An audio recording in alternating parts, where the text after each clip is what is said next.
The great chamber of the Galactic Council fell silent as Ambassador Elena Vasquez stepped onto the speaking platform.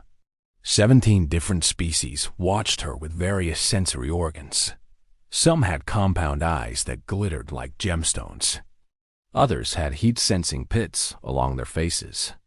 A few relied on sonic echoes to perceive her form. Elena smiled at all of them, adjusted the translation device on her collar, and began to speak. Distinguished members of the Council, I come before you today to formally request humanity's admission into the Galactic Trade Alliance. Councillor Thrixvon, a being that resembled a 7-foot praying mantis made of blue crystal, raised one of its 4 arms. Ambassador Vasquez, before we proceed, the Council has concerns. Your species has only recently achieved faster-than-light travel. Many young civilizations struggle with basic societal stability. Can you assure us that humanity is ready for galactic integration? Elena nodded. I understand your concerns, Counselor. Earth's history has indeed been turbulent. But I believe our turbulence has forged us into exactly the kind of partners you need. Explain, clicked Thrixvon. Well, Elena said, clasping her hands behind her back. We nearly destroyed ourselves several times. Actually, we did destroy ourselves, partially, multiple times. But we kept rebuilding. A ripple of confusion passed through the chamber. The Veluxian delegate, a floating sphere of soft purple gas, pulsed with a questioning shade of orange. Ambassador, please clarify.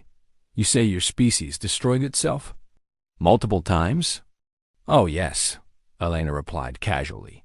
The first global thermonuclear war happened in 2087. We lost about 2 billion people, and most of Europe became temporarily uninhabitable. Very messy. The second one came in 2156. That one was worse. 4 billion dead. Asia and North America were hit hardest. We had to rebuild practically everything from scratch. The third one was in 2203. By then we had gotten smarter about bunkers and radiation treatment, so we only lost about 800 million. Still terrible, of course, but relatively speaking, an improvement. The chamber had gone completely still.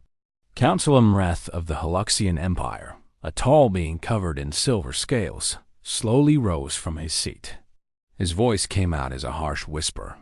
Ambassador Vasquez, are you telling this council that your species survived not 1, but 3 extinction-level nuclear conflicts? That's correct, Elena said. 4, if you count the limited exchange of 2178. Though that one was more regional, only affected South America and parts of Africa. Perhaps 200 million casualties. We don't usually count that one in the official tally. Mreth's eye scales had begun changing color, shifting from silver to a pale green that Elena's briefing documents had told her indicated extreme distress. This is not possible. No species survives such devastation. The Korean civilization was destroyed by a single nuclear incident. The Threks were wiped out by the radioactive fallout from one reactor meltdown. Your claim is absurd. Elena tilted her head. I assure you, Counselor, I'm not exaggerating. In fact, I'm probably understating things. I haven't even mentioned the biological warfare incidents of the 22nd century, or the AI uprising of 2189 that killed another 500 million people. Oh, and there were the climate disasters of the 2040s through 2090s. Those were rough. Rising seas, superstorms, mass migrations. We lost several island nations entirely, and a good portion of our coastal cities. The Veluxian delegate had turned from purple to a deep shade of blue that Elena's translator helpfully indicated as profound existential horror. Ambassador, how are you standing here? How does your species still exist? Elena smiled. It was a warm smile, the kind she had practiced for diplomatic functions. Because we are stubborn. Because every time the world ended, someone crawled out of the rubble and started planting seeds. Because every time we knocked ourselves back to the Stone Age, we rebuilt faster than before. It took us 3,000 years to go from agriculture to nuclear weapons the first time.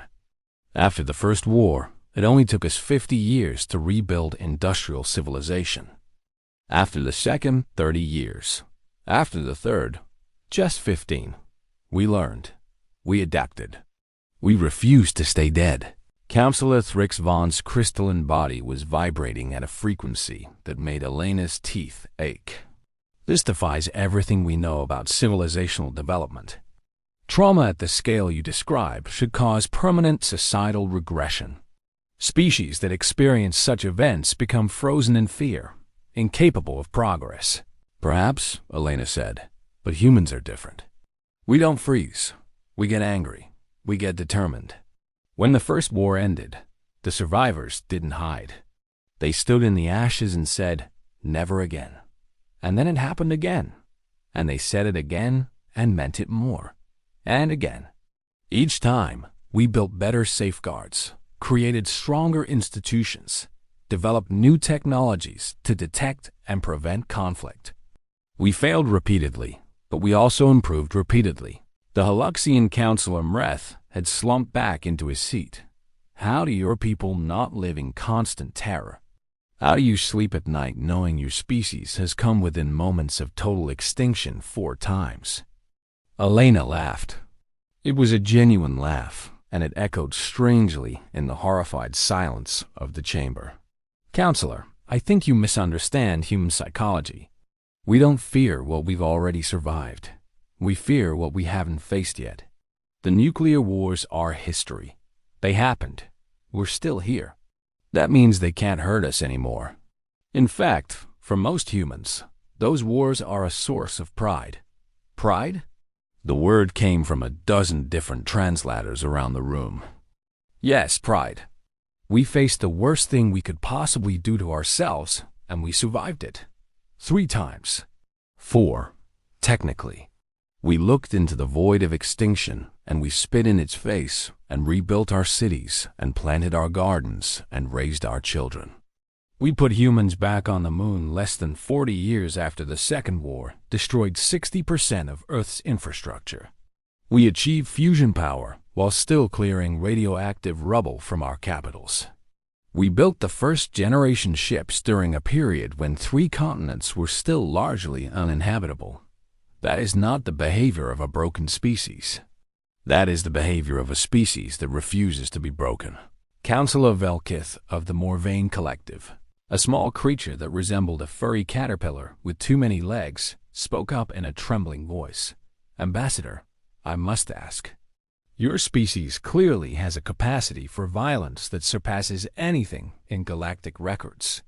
How can we trust that you will not bring this violence to our worlds? Elena's expression softened. That is the most important question anyone has asked me today. The answer is simple. We have learned. Every one of those wars taught us something. The first war taught us that hatred was expensive. The second taught us that nationalism was a luxury we couldn't afford. The third taught us that even small conflicts can spiral beyond control. By the time we built our first starship, humanity had unified under a single government, not because we wanted to, but because we finally understood that our survival depended on it. She paused and looked around the chamber. When we encountered your council last year, many of my colleagues were afraid. Not of you, of ourselves. We worried that meeting new species would reawaken our old tribalism, that we would see aliens as enemies to be conquered, rather than neighbors to be befriended. But you know what happened instead? We were relieved. We were overjoyed. For the first time in our history, we had someone to cooperate with who wasn't human. Someone we couldn't hate for looking different or speaking a strange language, because of course, you look different and speak strange languages. You're aliens. That's the point. The Veluxian delegate had shifted back to purple, with streaks of curious yellow running through its gaseous form. You suggest that contact with extraterrestrial life has been therapeutic for your species. Very much so, Elena confirmed. For the past year, Earth has experienced the longest period of sustained global peace in recorded history. Crime rates are down. Mental health metrics are improving. Birth rates are rising for the first time in 2 centuries. Finding out we weren't alone in the universe gave humanity something we desperately needed. What was that? Asked Counselor Thrixvon. Perspective, Elena said simply. For thousands of years, humans killed each other over tiny differences. Skin color, religious beliefs, which side of a river you were born on. Looking up at a galaxy full of truly different life forms, those differences seem laughable now. We finally understand how small our conflicts were.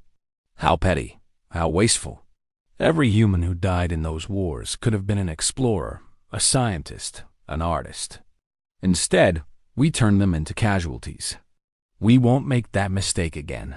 Counselor Mreth leaned forward. His scales had returned to their normal silver color, though they still held a slight greenish tinge. Ambassador, I must confess that your presentation has deeply unsettled me. I came here prepared to vote against human admission based on your species' youth and inexperience. Now I find myself unsettled for entirely different reasons. I am unsettled by your strength, your resilience, your apparent inability to be destroyed. Is that not a desirable quality in a trade partner? Elena asked mildly. It is desirable, Mreth admitted. It is also terrifying. The Haluxian Empire has existed for 40,000 years. We have carefully avoided any conflict that might threaten our existence. We have never tested ourselves the way your species has been tested. I find myself wondering if we are actually the fragile ones. Elena nodded slowly. Perhaps you are. I don't say that as an insult, Counselor. Many humans believe that our wars were preventable disasters that stunted our development. They might be right. If we hadn't bombed ourselves back to the Stone Age repeatedly, we might have achieved faster-than-light travel centuries ago. We wasted countless generations on hatred and destruction, but we also gained something from that suffering. We gained proof that we could survive anything. And now we bring that survival instinct to the galaxy. Not as a threat, but as a promise. Whatever challenges this council faces, whatever dangers emerge from the dark spaces between the stars, humanity will stand with you. We have faced the end of everything and refuse to accept it. We will do the same for our allies. The chamber remained silent for a long moment. Then, slowly, Counselor Thrixvon rose from his seat. I believe I speak for many on this council when I say that humans are not what we expected. We expected a young species, naive and inexperienced, needing guidance and protection. Instead, we find a species older than its years, tempered by unimaginable hardship, offering protection to us. I move to accept humanity's application for membership in the Galactic Trade Alliance. One by one, other counselors rose. The Veluxian pulsed bright yellow. The Morvain delegate unfurled all 37 of its legs in a gesture of approval. Even Mreth stood, his scales shifting to a warm gold that Elena's translator identified as deep respect. The vote was unanimous. As Elena left the chamber, she passed a young Haluxian aide who was staring at her with wide, frightened eyes. Is it true? The aide whispered. Did your species really survive 4 nuclear wars?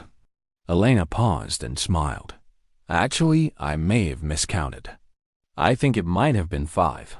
She walked out into the sunlight of an alien world, leaving the young aide standing frozen behind her, trying to process a species that counted apocalypses like other civilizations counted holidays.